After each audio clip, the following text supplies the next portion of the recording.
Good morning, everybody. Another beautiful, stellar Monday morning. I'm pleased to join you. And I did want to just make one introductory statement about an upcoming event that we have, the Scituate West Cork Exchange, St. Patrick's Day halfway fundraiser, which all the money goes to the Scituate Exchange program between Ireland and here. Also, we do have 20 students plus 3 chaperones arriving here from Ireland on the 20th of October. So you'll see them around town and welcome them to the school. Jim, without further ado, I'd like you to take on and tell us what's going on this week. Good morning. Thank you, Mr. Gilmore. We'll start as always with our water update. We'll continue this probably at the end of the month. And then once we get to October, we'll probably discontinue the water updates as our water usage should be dropping to the point where we won't be watching it quite as closely. But for this week, Tack Factory Pond is -4.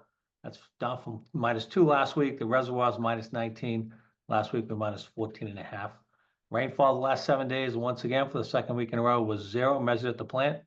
Demand was 1.584 million gallons per day, which is down from last week's 1.8. This is still high for this time of year. We understand it hasn't rained, so people are watering. But we do want you to remember to continue to conserve water, and the water ban is still in effect until September 30th. No watering before 9 a.m. and no watering after 5 p.m.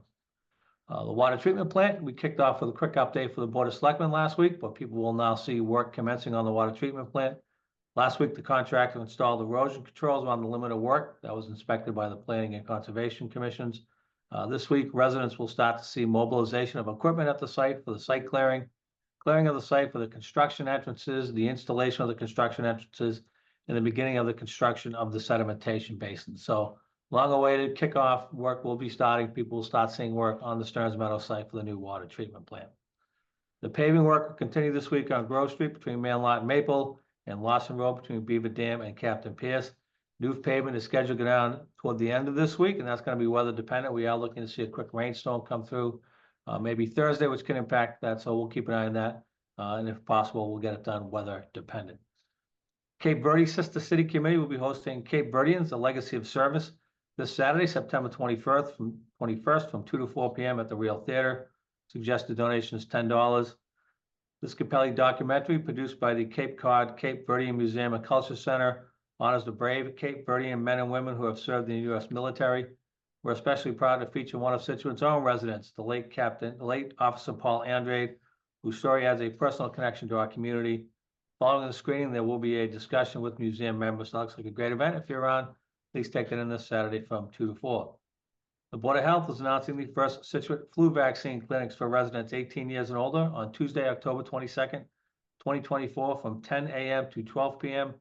and 1 p.m. to 3 p.m. at the Scituate Senior Center, 333 First Parish Road. You must have an appointment to attend these clinics.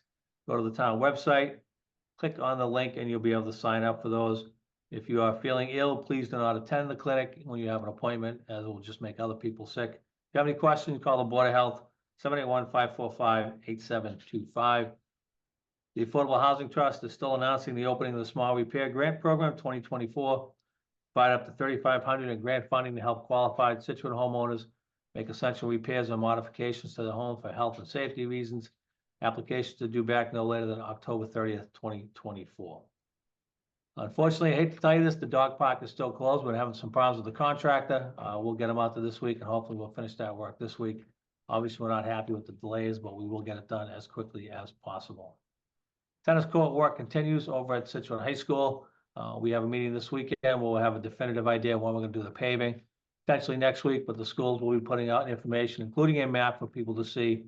The paving will not start till after 8:15 a.m., so we should not interfere with the morning drop-off, and they'll be out of there by the afternoon drop-off, so we'll make it as quick and clean as possible.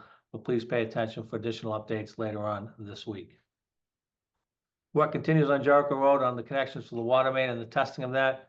This week, the contractor is working over on Longley Road, installing a new water main from Hadley up the hill. Flyers were distributed to the residents, and an electronic sign was put up. If you're in that area, please be aware it may cause discoloration in your water, so please be careful before you do laundry and flush as necessary. Finally, this week for the meetings, tonight, the Economic Development Commission is meeting. Tomorrow night, Cole Parkway Redevelopment Committee and the Water Resource Committee. Wednesday, the Board of Assessors, the Affordable Housing Trust, Capital Planning, and the Historic Commission. And Thursday night, the ZBA is meeting. That's what I have for today, so I hope everybody has a nice week.